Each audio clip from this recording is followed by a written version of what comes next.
सध्या मार्केटमध्ये भरपूर प्रमाणात कैऱ्या उपलब्ध आहेत आणि उन्हाळ्यामध्ये तर आपण कैरी खाल्लीच पाहिजे. कारण शरीराची उष्णता कमी करण्यास कैरी खूप मदत करते. सोबतच आपल्या तोंडाची चवही वाढवते. उन्हाळ्यामध्ये जेवण जास्त खावंसं वाटत नाही. अशा वेळेस असे चटपटीत पदार्थ जर असतील तर जेवणाची चव दुप्पट होईल. तर आज आपण 4 वेगवेगळ्या प्रकारच्या कैरीच्या चटण्या कशा बनवायच्या त्या पाहणार आहोत, ज्या खूपच झटपट आणि कमी साहित्यात बनवून तयार होतील. ह्या चटण्या बनवण्यासाठी मी तोतापुरी कैरी वापरली आहे. तुमच्याकडे गावरान कैरी असेल तरीसुद्धा तुम्ही ती वापरू शकता. फक्त ती थोडीशी आंबट असते, तर त्यानुसार आपण त्याच्यामध्ये मसाले ॲड करताना थोडीशी काळजी घ्यावी. तर चला पहिला प्रकार बघूयात. ह्यासाठी मी एक तोतापुरी कैरी त्याचे साल व्यवस्थित सोलून घेतले होते आणि त्याला असं मिक्सी जारमध्ये ॲड करून घेतलं. एक संपूर्ण तोतापुरी कैरी मी वापरली होती, तर ती कंप्लीट 1 वाटीच्या प्रमाणात होती. तर मी त्याच्यामध्ये पाव वाटी ओलं खोबरं ॲड केलं आणि 4 हिरव्या मिरच्या. तुम्हाला ज्या प्रमाणात तिखट पाहिजे त्या प्रमाणात तुम्ही मिरचीचं प्रमाण कमी जास्त करू शकता. ओल्या खोबऱ्याची ही चटणी खायला खूपच खमंग आणि खूपच चटपटीत लागते. अर्धा चमचा जिरे, अर्धा चमचा मीठ आणि थोडंसं काळं मीठ ॲड केलं तर आणखीनच छान. आणि 1.5 चमचा गूळ ॲड केला. तोतापुरी कैरी जास्त आंबट नसते, त्यामुळे मी फक्त 1.5 चमचा गूळ ॲड केला होता. जर तुम्ही गावरान कैरी वापरली असेल तर ह्या ठिकाणी तुम्ही 2 चमचे किंवा त्यापेक्षा थोडा जास्तही गूळ ॲड करू शकता आणि थोडीशी फ्रेश कोथिंबीर ॲड करायची. कोथिंबीरचा खूप छान असा फ्लेवर येतो.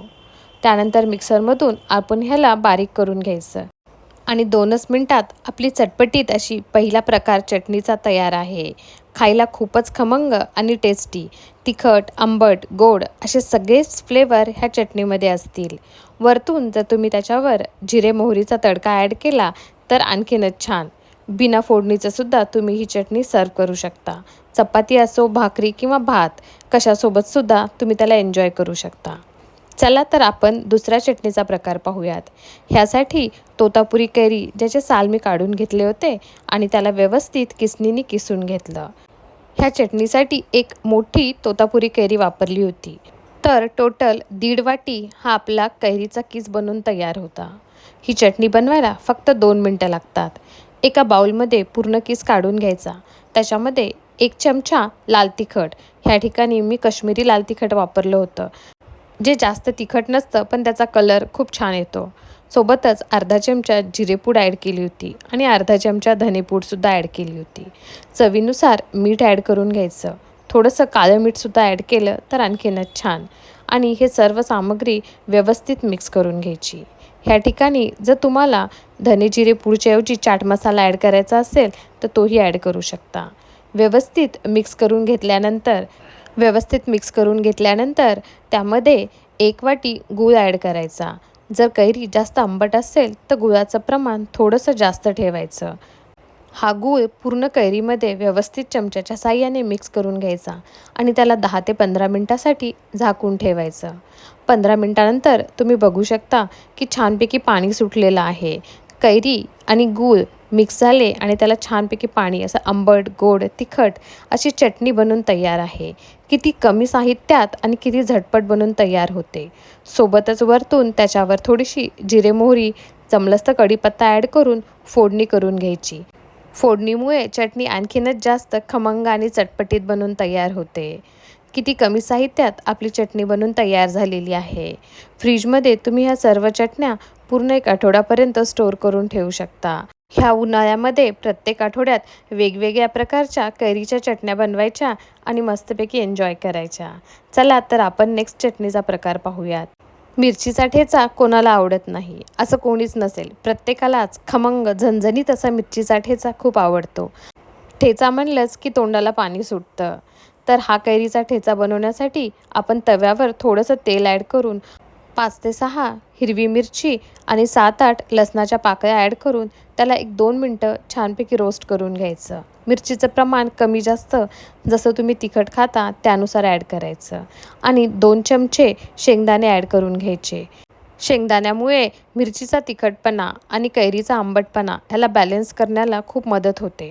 पण तुम्हाला जर झणझणीत असा कैरीचा ठेचा खायचा असेल तर तुम्ही शेंगदाणे स्किप केले तरीही चालतील. व्यवस्थित सर्व भाजून घेतल्यानंतर एक तोतापुरी कैरी त्याचे बारीक बारीक असे काप करून तयार करायचे. बारीक ह्यासाठी कारण आपण ही चटणी मिक्सरमधून ग्राइंड करणार नाही आहेत, त्यामुळे कट करतानाच त्याचे बारीक असे काप करून तयार करायचे. ह्या ठिकाणी आपण ह्याला मिक्स करण्यासाठी चॉपरचा यूज करणार आहोत. तर एखादं चॉपर त्याच्यामध्ये सर्व आपण कैरीचे काप ॲड करून घ्यायचे. चॉपरमध्ये चॉप करताना हे कैरीचे काप अडकू शकतात, त्यामुळेच आपण त्याचे बारीक असे पीसेस करून घेतलेले आहेत. एका चॉपरमध्ये जेवढे बसतील तेवढेच आपण कैरीचे पीस त्यामध्ये ॲड करून घ्यायचे आणि आपण भाजून घेतलेली मिरची, शेंगदाणे आणि लसूण तेही ॲड करून घ्यायचा. सोबतच अर्धा चमचा जिरे ॲड करा. चवीनुसार मीठ ॲड करायचं. थोडंसं काळं मीठ ॲड करायचं. नाहीतर त्या ठिकाणी थोडासा चाट मसाला टाकायचा. तर थोडासा चटपटीत असा आपला ठेचा बनून तयार होतो. त्यानंतर फ्रेश कोथिंबीर ॲड करून घ्यायची आणि ह्याला चॉपरच्या साहाय्याने चॉप करून घ्यायचं. जर चॉपर नसेल तर मिक्सरमधून सुद्धा तुम्ही हा ठेचा फिरवून घेऊ शकता. फक्त आपण पल्स मोडवर मिक्सरमधून त्याला बारीक करायचं. फक्त काळजी घ्यायची की त्याची फाईन पेस्ट नाही बनली पाहिजे. तो एकदम ठेच्यासारखाच दिसला पाहिजे. खलबत्त्यामध्ये जर कुटून घेतलं तर त्याची चव आणखीनच भारी. शक्य असेल तर तुम्ही खलबत्तासुद्धा वापरू शकता.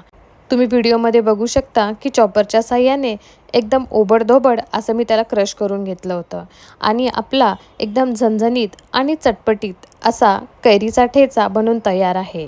हा तुम्ही 8 दिवसापर्यंत फ्रीजमध्ये स्टोअर करून ठेवू शकता आणि खायला खूपच खमंग. भाकरी असो किंवा चपाती त्यासोबत तुम्ही हा एन्जॉय करू शकता. ह्या ठेच्यावर जर वरतून तुम्ही खमंग अशी जिरे मोहरीची फोडणी ॲड केली तर आणखीनच छान. हे ऑप्शनल आहे.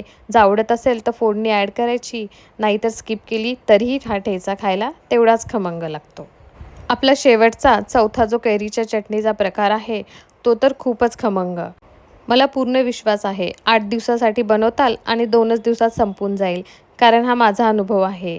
एक तोतापुरी कैरी घ्यायची, त्याचे व्हिडिओत दाखवल्याप्रमाणे साल काढून घ्यायचे आणि व्हिडिओत दाखवल्याप्रमाणे त्याचे काप करून घ्यायचे. हे काप खूप मोठेही नाही आणि खूप बारीक असेही नाही करायचे. मीडियम साईजचे काप बनवून घ्यायचे आहेत, कारण इथे आपण नाही चॉपरचा यूज करणार आहोत नाही मिक्सरचा, त्यामुळे ह्याचे काप हे मीडियम साईजचेच असले पाहिजे. एका छोट्याशा पॅनमध्ये 1 चमचा जिरे, अर्धा चमचा बडीशोप, तुम्ही ह्या ठिकाणी अर्धा चमचा धने वापरले तर तेही छान लागतील, आणि 2 सुक्या लाल मिरच्या ह्याला व्यवस्थित ड्राय रोस्ट करून घ्यायचं. हा मसाला आपल्या चटणीची चव दुप्पट करणार.